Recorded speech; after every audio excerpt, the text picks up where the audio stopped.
পাশাপাশি আমরা একটা সুস্থ গণসমাবেশ করছি। এরপর হচ্ছে যে আমরা প্রধান উপদেষ্টা বরাবর কার্যালয়ে গেছি, আমরা কার্যালয়ে সহযোগী দিয়ে আসছি, আমাদের পরিকল্পনা মন্ত্রণালয় দিয়ে আসছি এবং আসিফ ভুইয়ার কাছেও দিয়ে আসছি, যেহেতু উনি আমাদের ওনার কাছে আমরা দিয়ে আসছি। পাশাপাশি স্যার আমরা হচ্ছে যে আমরা 1 ঘন্টার জন্য আমরা আমাদের পঞ্চায়েতের ব্লক কর্মসূচি দিয়েছিলাম এবং 1 ঘন্টা ব্লক করে রাখলাম প্রতীকী আর কি, যদি আমাদেরকে বিভাগে নেওয়া হয় তাহলে ফুল বন্ধ করে দেয়, আপাতত একটা প্রতীকী দিয়ে রাখলাম, শেষ দিয়ে রাখলাম। তো এটা হচ্ছে স্যার আমাদের এই কর্মসূচিগুলো আমরা কমপ্লিট করে দিচ্ছি। আমাদের পেপারস ওয়ার্ক যা ছিল আমি ম্যামের কাছে স্যার আমরা সভাপতি দিয়ে গেছি একটা, এর আগে আমরা তো প্রধান উপদেষ্টা বরাবর সাহায্য দিয়ে আসছি। এটা গেল আমাদের এখন স্যার আমাদের যে যোগাযোগ ব্যবস্থা, শুধু একটা কথা বলছে যে আমাদের গোসারার ডামোটা বেরোলো, ওদের কিন্তু স্যার এদিকে আসতে হয়, ওরা যাতায়াত করে, ওদের কমফোর্টেবল ওরা ওদিকে যাতায়াত করে। এখন আমরা স্যার কোনোভাবে আমাদের সংস্কৃতি স্যার আপনি জানেন স্যার এটা যে আমরা বিক্রমপুর সংস্কৃতির অংশ, আমাদের ফরিদপুর সংস্কৃতির অংশ না, ফরিদপুর কুষ্টিয়া সংস্কৃতির অংশ।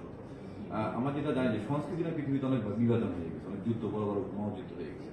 সংস্কৃতির ভাগ করা মানে একটা দেশের জাতির সত্তা ভাগ করে দেয়। এখন যদি নোয়াখালী স্যার ঢাকার সাথে নিয়ে আসি, নোয়াখালীর সত্তা থাকে না, ঢাকার সত্তা গ্রহণ করে আমাদের যে সত্তা, আমরা এই সত্তা বহন করতে চাই, যেটা আমাদের বিক্রমপুরে আদি বিক্রমপুরে যে সত্তা আমরা বহন করি, বিশেষ করে আমাদের মুন্সিগঞ্জ, শরীয়তপুর, আমাদের এই সত্তা বহন করি এবং ঢাকা গাজীপুর সহ।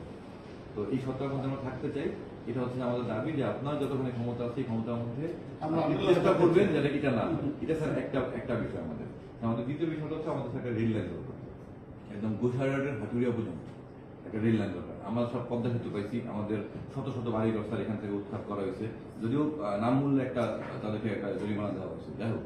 কিন্তু শত শত বাড়িঘর আমরা উৎখাত করার পরে আমরা বাড়িঘর ভূমিহীন হওয়ার পরও যেই সুবিধা আমাদের শরীয়তপুরে পাওয়ার কথা ছিল, তার আজকে আপনি আসছেন, আমাদের রোডের অবস্থা দেখছেন যে এই 27 কিলোমিটার রোডের 2018 সাল থেকে ট্রেন হয়েছে, আজকে 25 সাল চলতেছে, তার মানে স্যার 8 বছর হয়ে গেছে।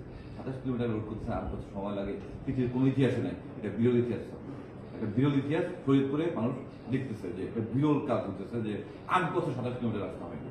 এটা স্যার একটা ঘটনা। এটা স্যার আপনি যেহেতু বিভাগীয় কমিশনার, আপনার হাতে এই ক্ষমতা আছে যে এটা যদি আপনি চান আজকে বলে যান যে এই রাস্তা 1 মাসের মধ্যে না 3 মাসের মধ্যে কমপ্লিট হবে,